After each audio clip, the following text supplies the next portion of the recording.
Hi everyone, it's Lynda here from Banjo's Bead House with our weekly Facebook Live video, and today I am finishing off the project we started last week, which was our odd count peyote bracelet project.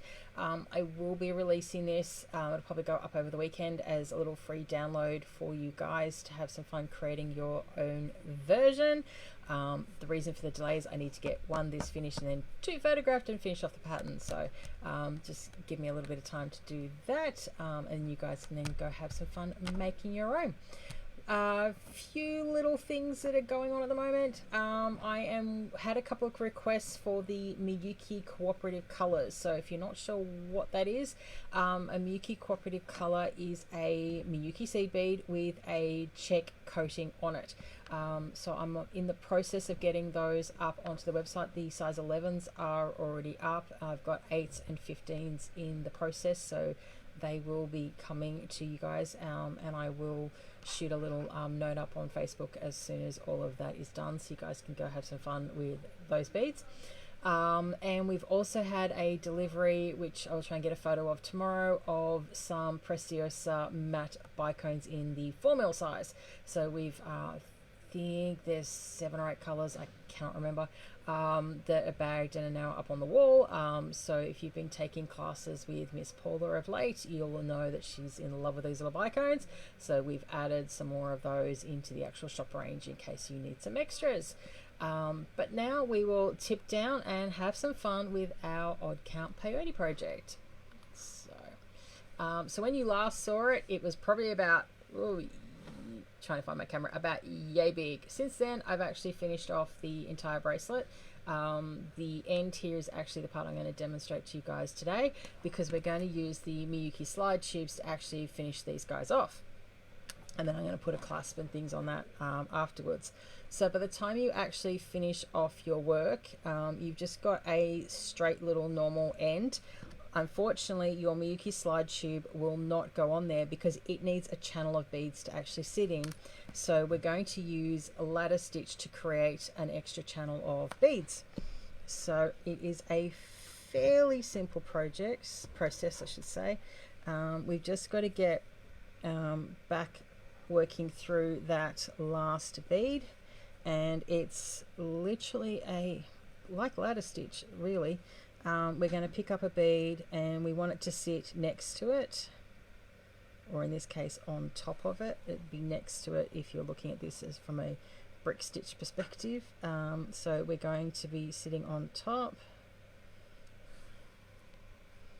and we're just going to zip around that, and I'm just going to do 3 times, particularly on these end ones, for good measure.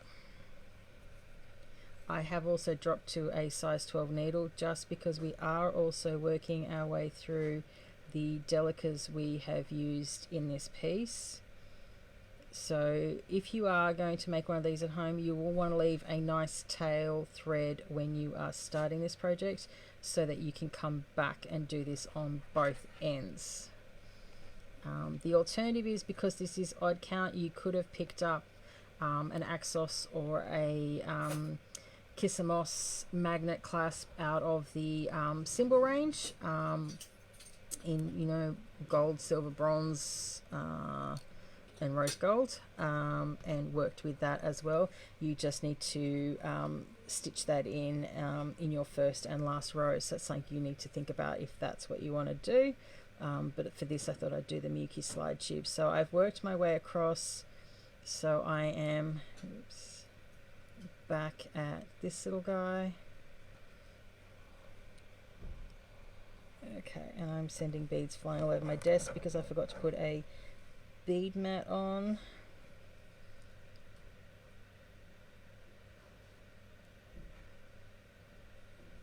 Okay, so we are just, again, we're going side by side and just doing a ladder stitch. So basically we're just stitching in a circle. We're just going around and around and around to join these two together. Now I don't have to do this in the same color bead because this bead will be absorbed. So if you've got leftover beads in your stash or a bead soup that you don't really feel like you know, sorting out. They are perfect to use in this sort of scenario because it's going to get completely covered up into the clasp. So that is my last one. There are other slide clasps you can use as well. These Miyuki ones are really designed for the size 11 delicas. If you're working with something else, you can work with those slide clasps.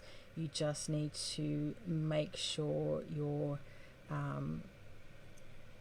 the length of your piece or the width of your piece is going to fit within that. So that's usually the trickier part of working with them.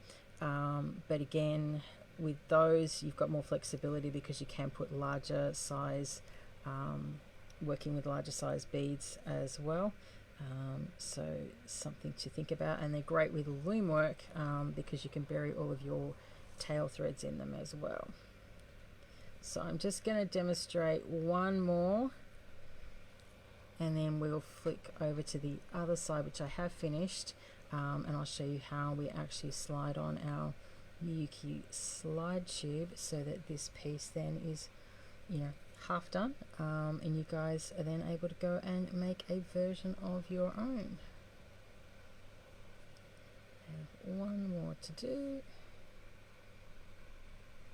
Oops, and thread's decided it just wants to become very tangly right now. So yeah, that is the process. So to continue, I just keep weaving and stacking one on top until I get all the way to the end. So you can see there now I've got my little extra step up, and that's where the bead's going to sit. So we're going to flip to the other side where I've already done all of that work, and pick up our slide tube. And oops, sorry, I've just got seed beads all over my finger.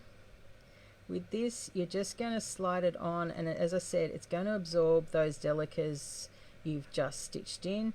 The end one usually likes to be tricky and not comply. The great thing is these guys do open at both ends, so you can just try and turn around.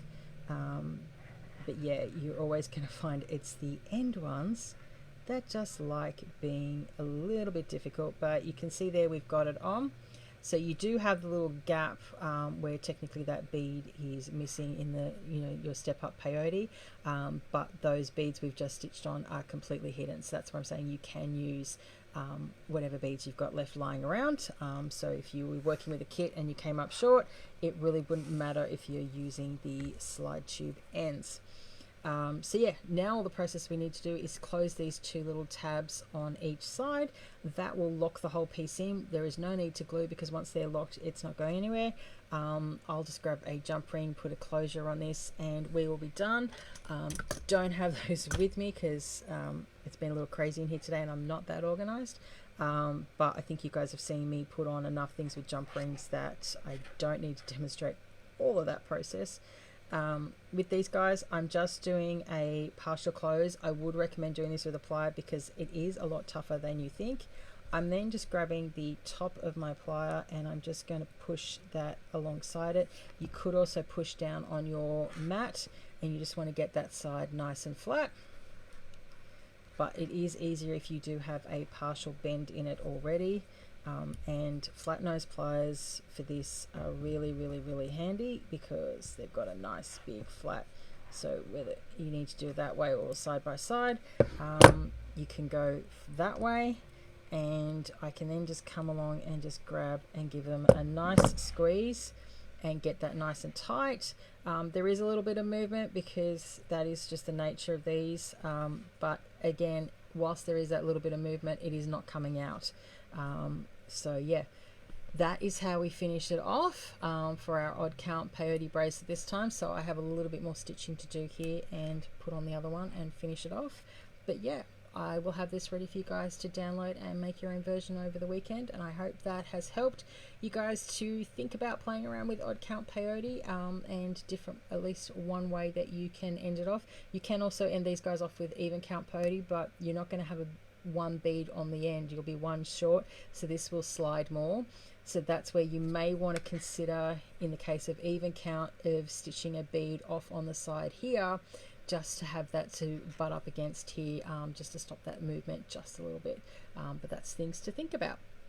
So that's it for me for this week. I'll be back next week with something fun that I will come up with. But yeah, stay safe, stay creative, and I will see you guys next time. Bye for now.